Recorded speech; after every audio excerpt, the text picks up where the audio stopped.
what do you call it, threat reduction? At least that's the way that I'm imagining it. How much of a difference is that going to make? Well, it's really going to... Oh, here it is. How did I miss that? It's the desk. It's a really large object. I have no idea. I'm just not... And it looks like Undead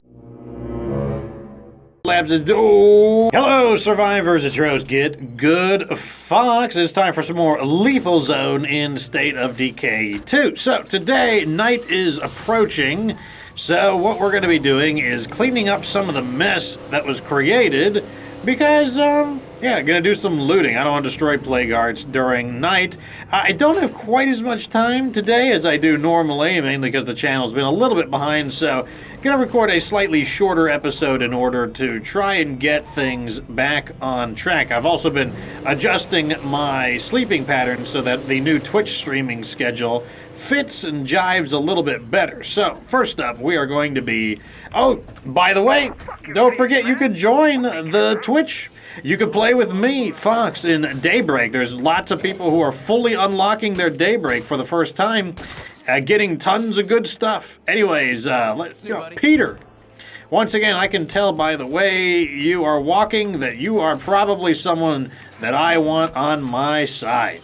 A good indicator that you've got exactly the skills, or the lack of skills, that makes you Fox Republic material. And it looks like I forgot my weapon, so let me go over and grab that real quick. Wow, that is a lot of bloaters. Good thing that we are going to go nice and cleanly around them. We do need to be a little more wary of enemy spawns, because, well... That's something we gotta be wary of. We destroyed some plague arts, we've killed a bunch of enemies. The game is gonna be ramping up the difficulty. And, that's just nothing else to it but that. So, I need to get a blunt weapon, because that's this character. High-end Eskrima stick will be fine. Okay. Oh, training videos are done. Let's go ahead and hit the button. How are we doing? Fully maxed out. Fully maxed out. Fully maxed out. Almost maxed out. Looks like you can choose between Marathon and Close. That's a good one for Marathon. Getting there, fully maxed out, fully maxed out. Man, the effects of the Lounge 3, really showing themselves. So yeah, the plan is that we're going to destroy plague arts during the day, and then we are going to loot them at night. That way we don't have to worry about doing anything super extra dangerous. God, can you drive any slower? Yes, we can drive in reverse. I would say that qualifies as driving slower.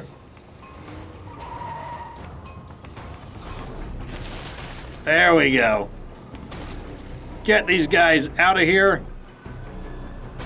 Oh. I didn't realize that they had lured the zombies out. Glad that's taken care of. Oh. Oh, I thought that counted for a second. Oh, I thought we got it. We just got our hero status, which means we can probably change characters. Let me see if anyone else needs to reach their hero status. Oh, no, that was enough. I guess that's one way to do it. Not the way I was, imagining that we would do it. But that's one way to do it. That's the end of that. That's the end of them. I guess now, let me see if there's another character we can level up. I knew that there was very little left. You're all maxed out. Okay, so we need to max you out and you out.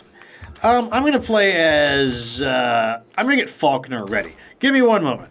Okay, Faulkner is ready. She has a Marathon discipline in close combat, so, we're doing a lot of looting, so I don't want to go in a full close combat load, but at the same time, the discipline is meaning that we can go a lot heavier.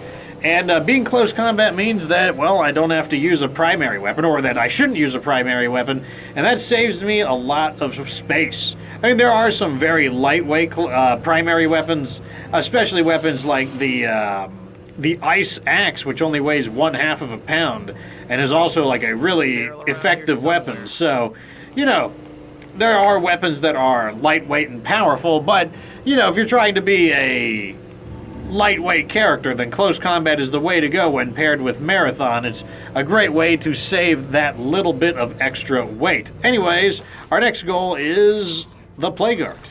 And here we are rolling up on our previous battle.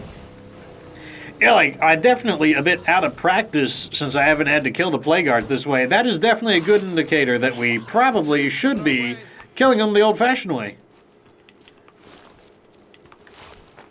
Gotta brush... Oh, also, this building hasn't been looted, so... Looks like it could be a bit of a gimme location. Let's get the plague guard first. Backpack, we can sell that. Mac 10, I can sell that immediately. Wish I had space for that. Wow. I forgot we're carrying a lot of extra gear. You talking to me? Have you got anything to trade? Okay. I'll sell the backpack. And the Mac 10's worth 85. I'll take that. Oh, training videos again. I always forget how... Oh, look at our morale. Oh, it's because we killed the plague guards. That's why our morale is so high. Yeah, and it's allowing us to just blow through those now. Wish I had space. Okay, looks like we got to throw some of this in the back. That's fine, though. You can go, you can go, you can go, and you can go. Keep your fucking eyes peeled in here. I've got your back. I don't know what you're so worried about. We have destroyed the plague guard. It's all The good. teeth. Hand grenades. I'll probably sell those. They are worth a decent bit. I could use them against the plague guards, but...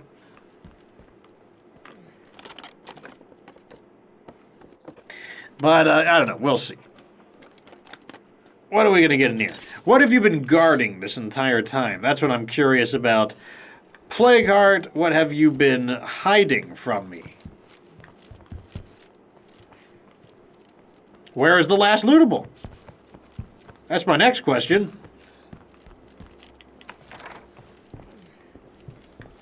Okay, let's check the front.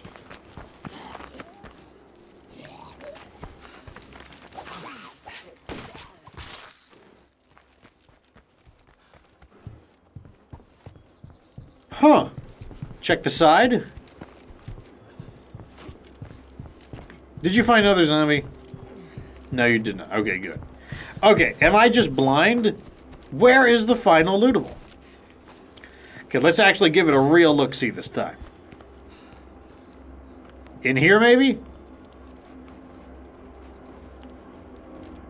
Okay, I don't think there's anything in this room. How about the bathroom next?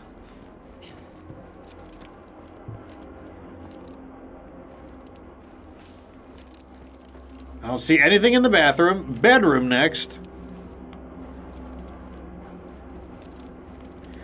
Okay, nothing in the bedroom.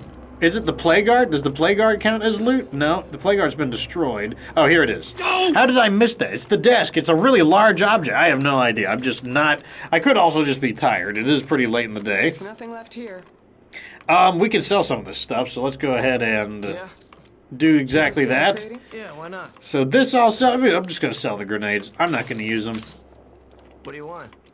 Have you got anything to trade? Okay. And then we've got the decent tequila. I will keep the parts because we have used up a good bit of parts. And we need to refill those. So what I'm going to do now is drop that stuff off. And then we can head on over to the next plague guard because we did destroy 2 of them. Now, if you listen to my latest episode of the Undead Labs Streams Condensed, we learned that there's some new news coming forth, and it looks like Undead Labs is... Oh, man. I thought those were all just regular zombies right there. That was close. That was close. Oh, my God. Discipline. It's just all leveling up. It's just so good. It's leveling so fast. I mean, until our morale goes back down, because the plague guard bonus is temporary. But yeah. So Undead Labs, it definitely looks like they're planning on doing a lot of tinkering with the infestation mechanics. And one of the interesting ones that I remember them mentioning is that they're going to be separating, in the future at least, the noise and threat mechanics from one another. They're going to become their own separate mechanics. All right, let's see what we got here. That'll stack. We can sell that and that. This, a splitting maul. A lot of this stuff is pretty good stuff. Oh, that scraps for a ton. Yeah, that's heavy enough. What do you got to What do say? you want? Have you got anything to trade? Okay. I'm going to sell this and that. These are obviously way better to scrap than to sell, so let's throw these in the back.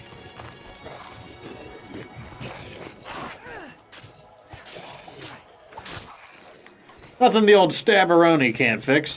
But yeah, so they're going to be separating the sound mechanics from the threat mechanics. Because now, currently, threat and sound are the same thing. Like, the sound that you generate is the threat that your base creates. So, but now I guess there's going to be a difference where I suppose some things are going to increase your defense, but other things are going to create sound. And so they're going to be like independent things now. Like, for example, I imagine that the watchtower probably won't reduce your sound, but it will give you... No more zombies here. What do you call it? Threat reduction? At least that's the way that I'm imagining it. How much of a difference is that going to make? Well, it's really going to depend on how aggressive the plague hearts are. We drop these temporarily. I'm just going to sell these off. Yeah. Have you got anything to trade? Okay. Yeah, I can pick these back up. Oh, did not mean to smash through that door. Here's the final... Oh, no, that's not the final lootable. Probably gonna just sell these snacks. Like, I'm trying to save inventory. Although, maybe we can put something in the trunk? Oh, yeah, we can. I'll put this in. I'll pull that out. Put this in. Zombie belt. Well, looks like we might have company. Oh, yeah. My message said, Stay dead this time. There we go. Getting tired. Not good. That won't work. Okay. I've seen entire towns taken over by hordes and infestations. Once it gets that bad, there's not much you can do to fix it. Oh, don't be a wimp, Meredith. All you need are some fuel bombs or a pyro launcher. Just burn them out. There's nothing to it. Like, don't be a wimp. You know, when if all the hordes and infestations gather together, all that means is that you can just, like, murder them all in one spot. There's nothing to it. Let's check out this location while we're here. I'm not sure if this is like one of these like lying locations that are actually looted, or if we just missed it. Both are possible. Nope, I already see the loot inside of it, so...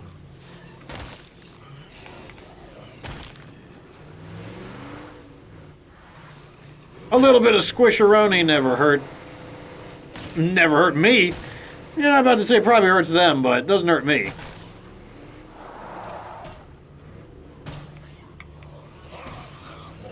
Ah, the squisheroni is much less effective in the dark.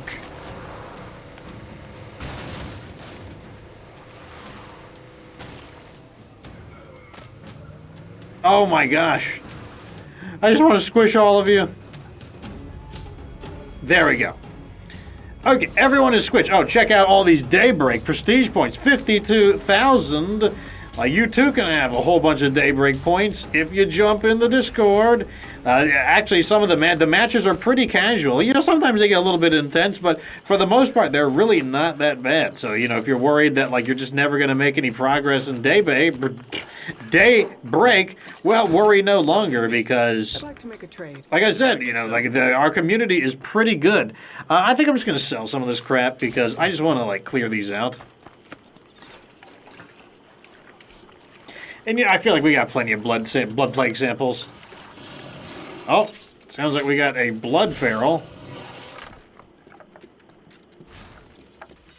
Get my fuel bombs ready in case they decide to get sillier than they need to be. Activate this again. Let's go ahead and jump in here. And go over there. And now we can head back to base. Now, another interesting piece of news is that they said that the infestations before, they didn't really have any special rules to their spawning, but now they are, and one of their new rules is going to be that they're going to be faster based on certain factors that previously didn't matter. Perhaps the most interesting one is destruction of blood plague, or plague arts. You know, as in, like, basically the amount of plague arts on the map will determine how fast the infestation spreads. Not in the sense that the more plague arts, the faster they spread, but rather the more plague arts you kill, the faster the infestation will tick down and either upgrade or reproduce. And, like, that's interesting. They did say that, you know, like, killing one plague art isn't going to make much of a difference. It's going to be some kind of an incremental thing.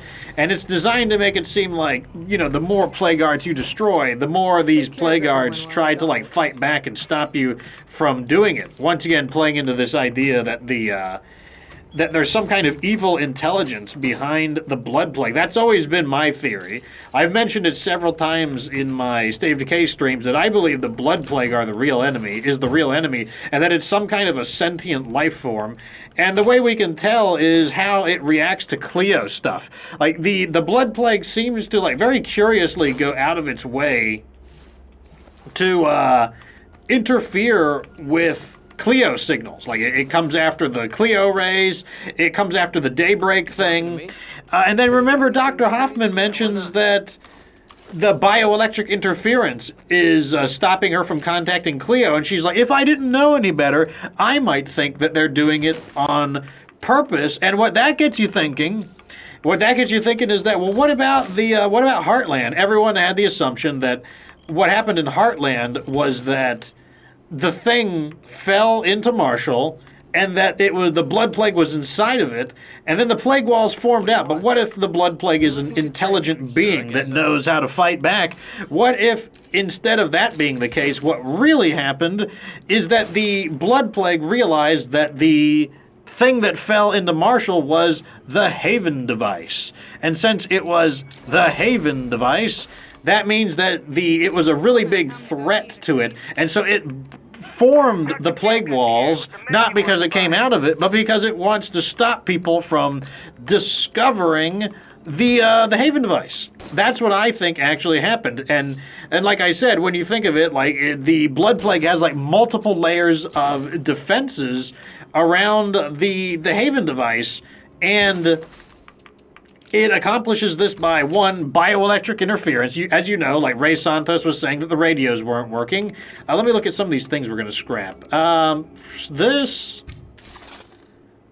that,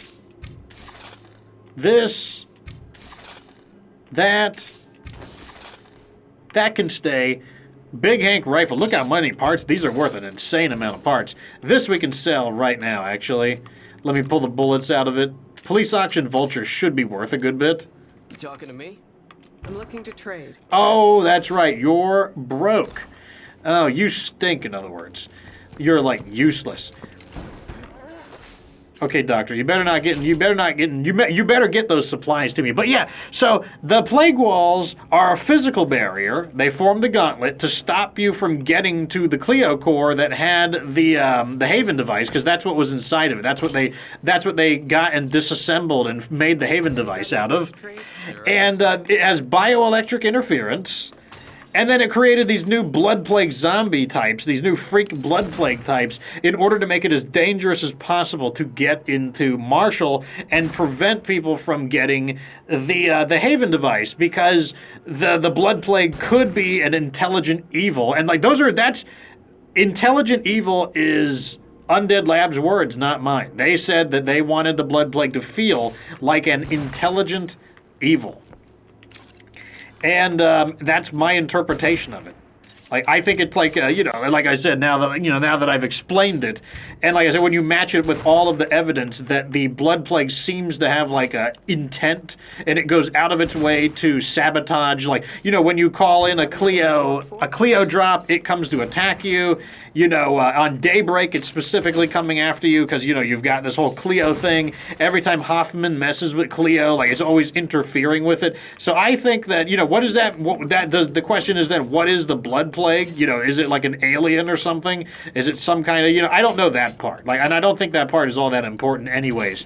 Like, I just know that, it could be an alien. It could be something that they invented in a lab. It could be, maybe something they found, like, deep down under the ocean or something. That part doesn't matter. All that matters is that it's some kind of an intelligent being. That's my theory. And therefore, the zombies aren't the real threat. The real threat is the blood plague, and the zombies are basically like gigantic like blood cells. Like, it just controls them, and it's able to manipulate them, which is why when you attack a plague guard, the plague guard calls the zombies to protect it. Oh, look at these. These are worth a good bit. Yeah, this is worth 85 versus scrapping for 60. We'll sell that. This is worth 72 rather than scrapping. I'll take that. Let me start buying up some of this medicine. Just throw it right in there. Present. Have you got anything to trade? Okay. But yeah, that's why the zombies are like kind of like I don't know if the blood plague like commands them or if it just kind of gives them like an instinctual compulsion that they just kind of like feel compelled to follow rather than, you know, like exact strategic orders. But I think that is basically what the blood plague is. I think the blood plague is the real enemy, and I think it is a separate entity from the zombies. I think that it zombifies enemies, people, and it basically transforms people into zombies and then is able to not persuade but give them basic compulsions in order to protect itself and reproduce. Because, and think about it, the blood plague matter is kind of like its own weird thing. It grows on the buildings. It's clearly something different than a zombie. Like blood plague matter, zombies are something that are clearly like affected by it and it can create them, but it seems to be something that's distinctively different than a zombie itself. So that's my theory. My theory, once again, to wrap it all up, blood plague, probably a sentient, intelligent being. Maybe it's an alien, maybe something from a lab, maybe it's something from Earth we just discovered. Who knows? But that is what we're fighting against, and it seems to be able to recognize tactical decision making, and it is going out of its way to stop us and interfere with Cleo.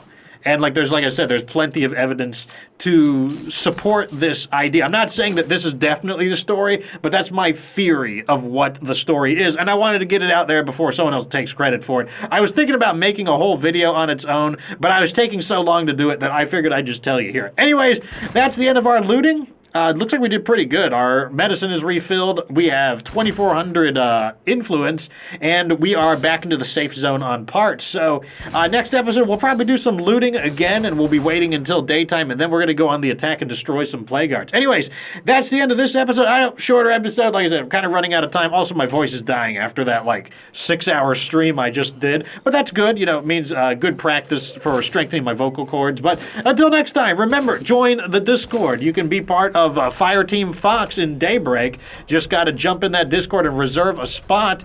Over 400 people in the Discord. Very popular. Great people there. You're going to love it. Anyways, like the videos, entertain, subscribe for future State of K2 content. Of course, remember that you have to be good to get good.